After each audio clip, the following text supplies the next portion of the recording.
एक पति अपनी पत्नी से वादा करता है, वो हमेशा साथ में बहुत खुश रहते हैं, कोई भी कमी जिंदगी में नहीं होती। पति एक बस ड्राइवर होता है, लेकिन वो अपनी इस नौकरी से बहुत खुश है। बहुत खुश है अपने 3 बच्चों के साथ, अपनी बीवी के साथ, अपने उस परिवार के साथ। और वो हमेशा कहता है कि हम दोनों जिंदगी भर साथ रहेंगे। लेकिन दोस्तों, हमारे कहने से कुछ भी नहीं होता है। जो कुछ होता है वो ऊपर वाले के हाथ में होता है, और जो उसे करना है वो जरूर कर कर रहेंगे। धीरे धीरे पति पत्नी की जिंदगी आगे बढ़ रही थी। पति का नाम यहाँ पर हरि होता है। हरि बस ड्राइवर, जो बस का स्टाफ होता है, सरकारी ड्राइवर होता है, तो हरि को सब जानते हैं। हरि एक दिन बस से यहाँ पर जो गंगा दशहरा होता है उस दिन अपने काम को कर रहे थे, तभी उनकी जो बस होती है उनका भीषण एक्सीडेंट होता है। इसके बाद उसकी इतनी तेज टक्कर होती है कि हरि जो होता है वो ऐन मौके पर इस दुनिया से चला जाता है। और जो आखिरी वक्त हरि का होता है तो वो यादें उसकी आंखों में होती हैं। जो पत्नी के लिए यादें थी, वो सोचता है कि मैंने तो अपनी पत्नी को वादा किया था। क्योंकि जब इस व्यक्ति का दूसरा जन्म होता है तो ये सारी सच्चाई सभी लोगों के सामने रखता है। आज आपको पुनर्जन्म की कहानी हम लेकर आए हैं, और ऐसी कहानी लेकर आए हैं जो अब भी चल रही है। हालांकि जब हरि का दूसरा जन्म होता है तो शायद उसे कुछ बातें अब भूलने लगा है, क्योंकि 28 साल इसकी उम्र हो चुकी है। दूसरे जन्म में ये बातों को भूलता है, लेकिन उस पत्नी की जो बातें थी वो शायद इसकी आंखों के सामने एक चित्र सा चल रहा था। और यहाँ पर हरि इस दुनिया से चला जाता है। जब उसकी पत्नी रोती विलाप करती है तो वो अपनी पत्नी के लिए दोबारा लौट कर आता है, लेकिन वो अपने वादे पर खरा उतरता है और उसकी पत्नी उसे पहचानने से मना कर देती है। हरि जब दूसरा जन्म लेता है तो टूट जाता है और बहुत ही भावुक होता है। एक व्यक्ति जो जन्मों को पार कर रहा है एक वादे के लिए, लेकिन एक पत्नी जो एक जन्म में ही वादे को भूल जाती है, ये बात कहीं ना कहीं उस व्यक्ति को आहत करती है। और वो व्यक्ति वो गांव ही छोड़ देता है, जिस गांव में वो अपनी पत्नी से मिलता है, पत्नी से मिलने के लिए जाता है, दूसरा जन्म लेता है। आज की स्टोरी काफी रोचक है कि कोई ऐसा कैसे कर सकता है, क्या हुआ था। पूरी कहानी से या पूरी घटना से आपको रूबरू कराएंगे और आपको एक मृत्यु और जन्म के चक्र के बारे में भी आपको बताएंगे। बहुत लोग सवाल खड़े करते हैं, कहते हैं कि पुनर्जन्म नहीं होता, लेकिन जहां पर 2 लोग कह रहे हैं कि पुनर्जन्म नहीं होता, वहां पर करीबन 22 से 23 लोग कह रहे हैं कि हम पुनर्जन्म को मानते हैं। तो मैं 2 इंसानों के ऊपर 22-23 लोगों को इग्नोर नहीं कर सकती। मान रहे हो ना मैं किस तरह की बातें करना चाहती हूँ। दोस्तों, अलीगढ़ के बैजला गांव में एक हरि नाम का व्यक्ति रहता है। हरि पेशे से एक बस ड्राइवर होता है, सरकारी बस ड्राइवर था। और हरि अपनी पत्नी से बहुत प्रेम करता है। कहते हैं ना कि एक अटूट प्रेम होता है। हरि के 3 बच्चे होते हैं, जिनमें एक लड़का और 2 लड़कियां होती हैं। हरि अपने बच्चों से भी बेइंतहा प्यार करता है। सभी को अपने बच्चे अच्छे लगते हैं। यहाँ पर कोई हरि एक लौता नहीं था जिसे अपने परिवार से प्यार था। आज अपने परिवार के साथ बैठे हुए ये वीडियो देख रहे होंगे तो कहीं ना कहीं जो दिल का कनेक्शन है, चाहे हमारे परिवार का सदस्य गलत भी हो, लेकिन हमारे अंदर एक डीएनए का या किसी का प्रभाव लगा लो कि हम, चाहे वो इंसान गलत है लेकिन उसी के पक्ष में हम बातें करेंगे। ये एक परिवार का रिश्ता होता है। ये हम करना भी नहीं चाहते, लेकिन हमसे फिर भी हो जाता है। तो देखो, सभी के दिल के कनेक्शन जुड़े हुए हैं। परिवार के लिए सभी एक अच्छी सोच रखते हैं, लेकिन आज जो कलयुग चल रहा है, यहाँ पर परिवार के सदस्य भी अब धोखाधड़ी करने लगे हैं अपने ही परिवार से। ये एक अलग बात है, एक अलग टॉपिक है, लेकिन थोड़ा सा इसमें इन बातों को हमने डाल दिया है। दोस्तों, यहाँ पर हरि अपने बच्चों से बहुत प्यार करता है। हरि एक बहुत ही ज्यादा, कहते हैं ना कि साफ दिल का, बहुत लोग होते हैं ना शायरा, जो शायरी करते हैं, शायराना अंदाज होता है जिनका, इस किस्म का व्यक्ति था। वो हमेशा अपनी पत्नी को खुश रखने की कोशिश करता है, बच्चों की हर इच्छा को पूरी करता है। अब यहाँ पर एक दिन गंगा दशहरा आता है। उससे पहले के दिन जो हरि होता है अपनी पत्नी से, देखो, जब हम जाने वाले होते हैं तो कुछ ऐसी बातें अपने परिवार से कर कर जाते हैं कि शायद वो बातें हमारी जिंदगी भर, जब तक हमारे परिवार के सदस्य हैं जो हमसे जुड़े हुए हैं, उन बातों को याद कर कर रोते रहते हैं। तो यही सब कुछ हरि का चल रहा था।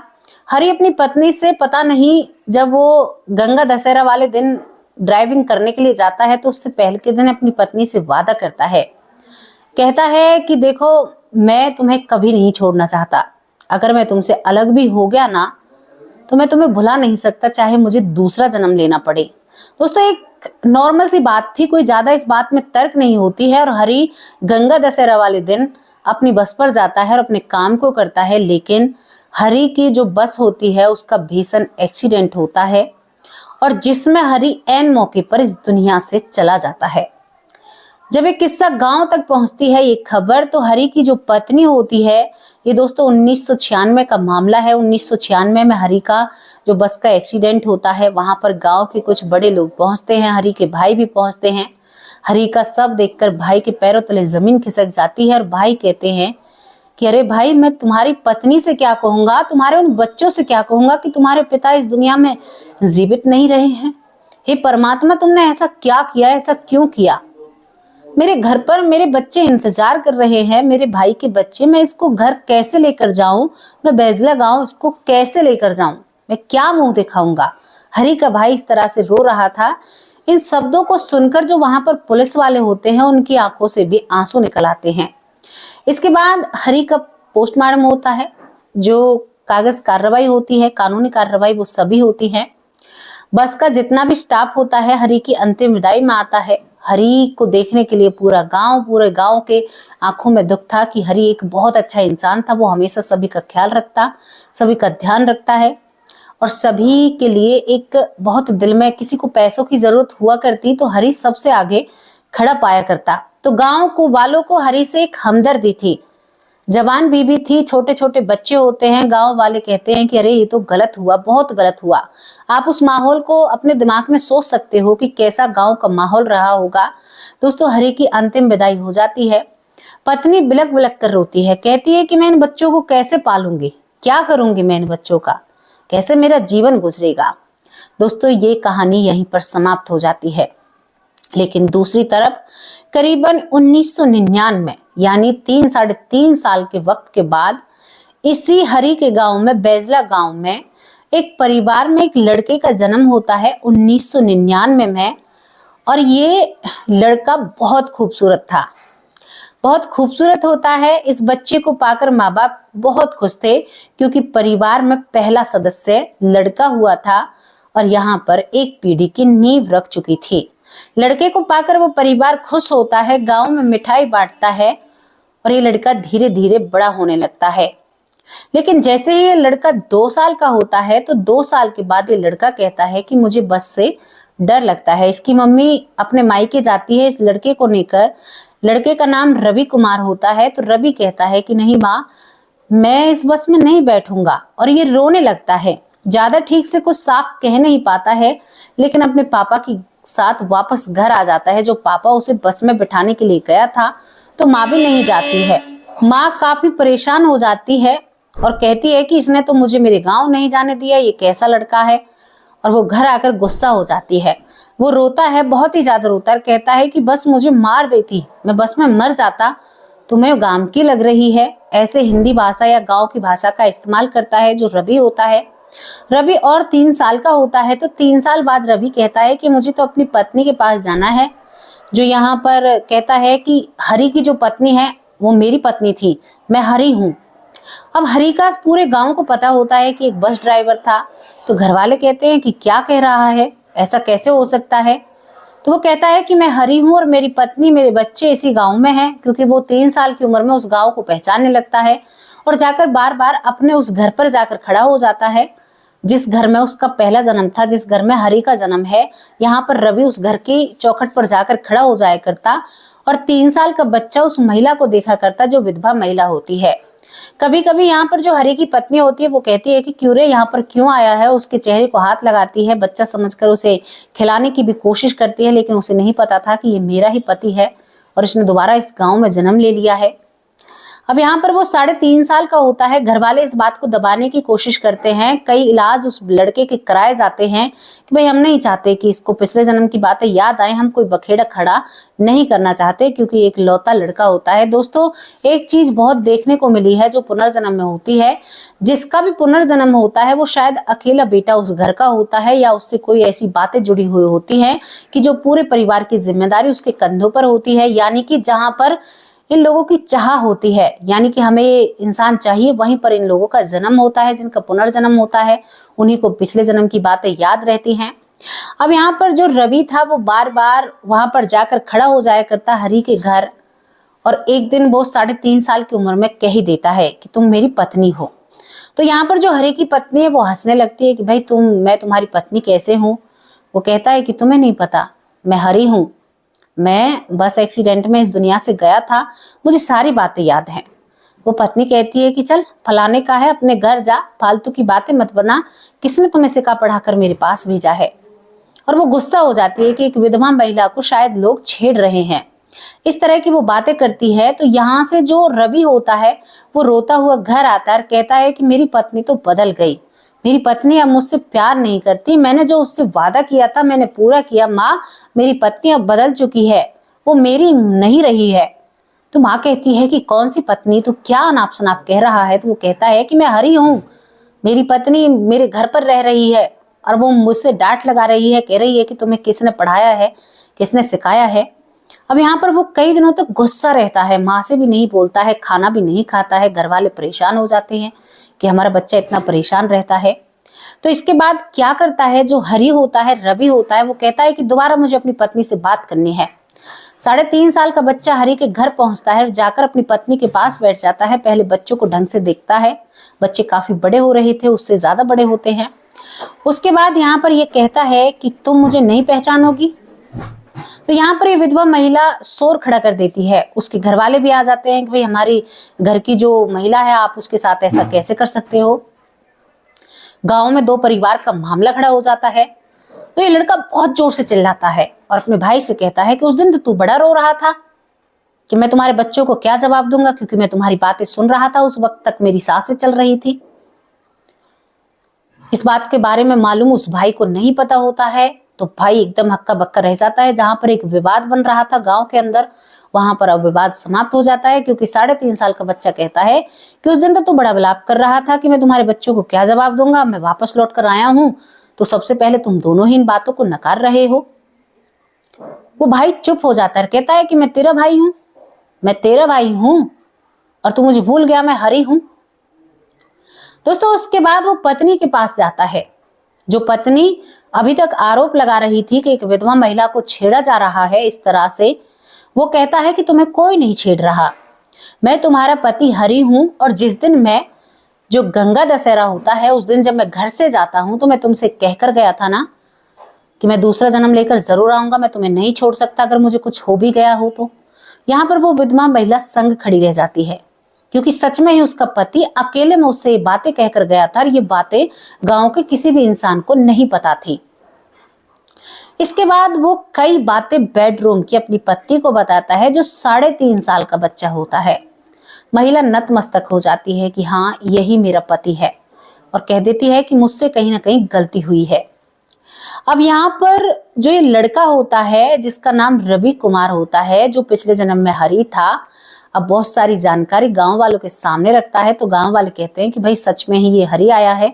सभी ने इस बात को मान लिया था, लेकिन जो हरि इस जन्म में रवि कुमार बनकर आया है, अब वो अपने घर नहीं जाता है, पत्नी के साथ रहना पसंद करता है।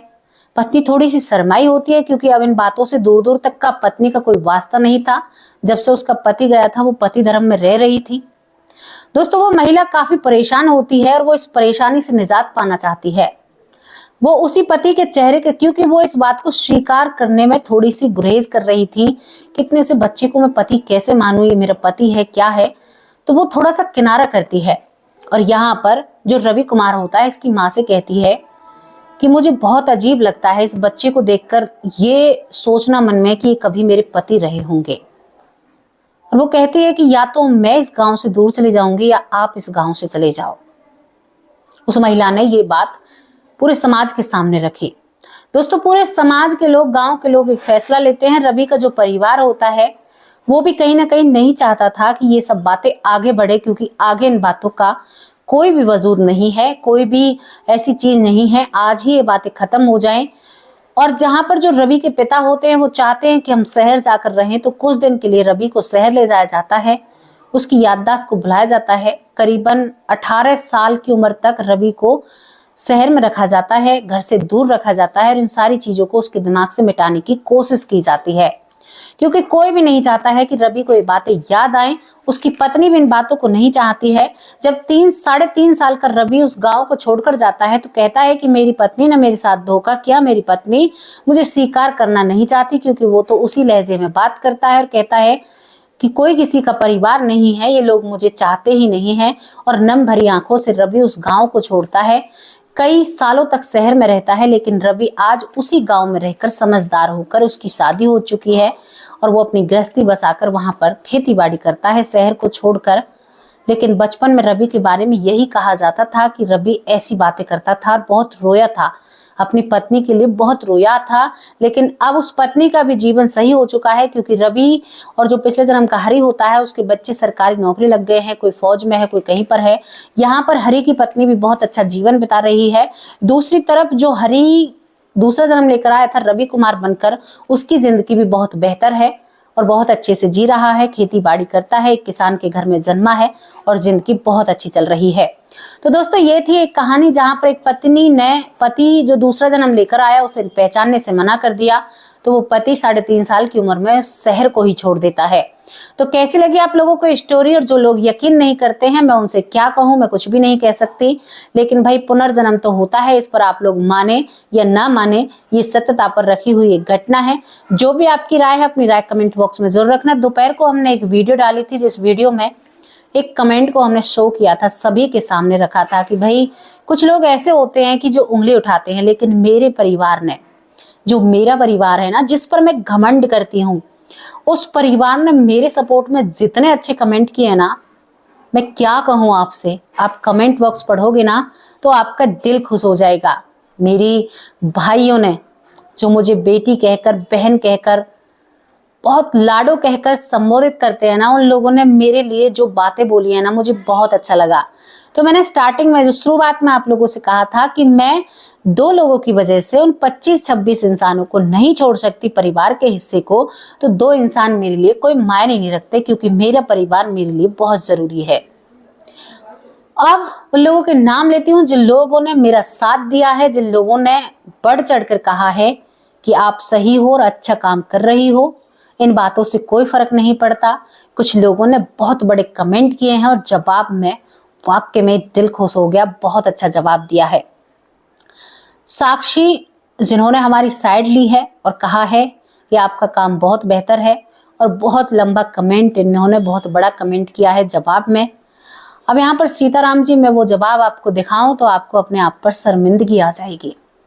दूसरा, सुभाष चंद्रा जी बहुत अच्छा कमेंट किया है, तहे दिल से आपका शुक्रिया अदा करते हैं। धन्ना राम जी बहुत बहुत धन्यवाद, आपका तहे दिल से शुक्रिया अदा करते हैं। अनुराधा बहुत बहुत धन्यवाद। अजीत सिंह तहे दिल से शुक्रिया अदा करते हैं। विमला दलाल बहुत बहुत धन्यवाद। कविता गुप्ता तहे दिल से धन्यवाद करते हैं। संतोष दिल्ली से बहुत बहुत धन्यवाद। गायत्री देवी बहुत साथ देती हैं, बहुत अच्छे कमेंट करती हैं। संतोष भी, कविता भी, विमला जी, विमला दलाल हमारी बड़ी बहन है। सभी लोग बहुत प्यार करते हैं और मेरा परिवार मुझसे बहुत स्नेह करता है। बहनों की कहूँ या भाइयों की कहूँ, यहाँ पर गायत्री देवी भी बहुत प्यार करती हैं। बबीता सिंह हमारी बहन दिल्ली से है, बहुत ही स्नेह करती हैं, वैश कहकर मुझे बुलाती है, सच में बहुत अच्छा लगता है। यहाँ पर ऐश्वर्या जी, ऐश्वर्या जो काफी दिनों से हमसे जुड़ी हुई हैं और बहुत अच्छे कमेंट करती हैं। विपिन कुशवाहा हमारे भाई हैं, बेटी कहकर बहुत प्यार और दुलार करते हैं। ये परिवार का ही तो प्यार है जो इतना प्यार करते हैं। यशवंती माँ की तरह कहती हैं, और दोपहर का जो कमेंट था उस पर मुंह तोड़ जवाब दिया है। थैंक यू, ऐसे ही प्यार बनाए रखना माँ की तरह, सच में ही बहुत अच्छी हो आप सभी लोग ना बहुत अच्छे हो। राकेश भाई बहुत बहुत धन्यवाद आपका, आपने बहुत अच्छा कमेंट किया। मीनू मिश्रा मुंह तोड़ जवाब दिया है, बहुत बहुत धन्यवाद बहन साथ देने के लिए। यहाँ पर भूप सिंह ने बहुत अच्छा और बहुत बड़ा कमेंट और सही तरह से समझाया है। भाई जी बहुत बहुत धन्यवाद आपका, तहे दिल से शुक्रिया अदा करती हूँ, बहुत अच्छे से मेरा साथ दिया है। जेपी सिंह भाई बहन कहकर संबोधित करते हैं और बहुत अच्छे कमेंट करते हैं। सिकंदर सिंह भाई हैं हमारे, बेटी कहकर संबोधित करते हैं, बहुत बहुत धन्यवाद। संजय बहुत बहुत धन्यवाद भाई जी, आपका तहे दिल से शुक्रिया अदा करते हैं। सुनीता यादव बहुत अच्छे कमेंट करती हैं, बहुत बहुत धन्यवाद बहन आपका। यहाँ पर सुंदर श्याम जी बहुत बहुत धन्यवाद आपका।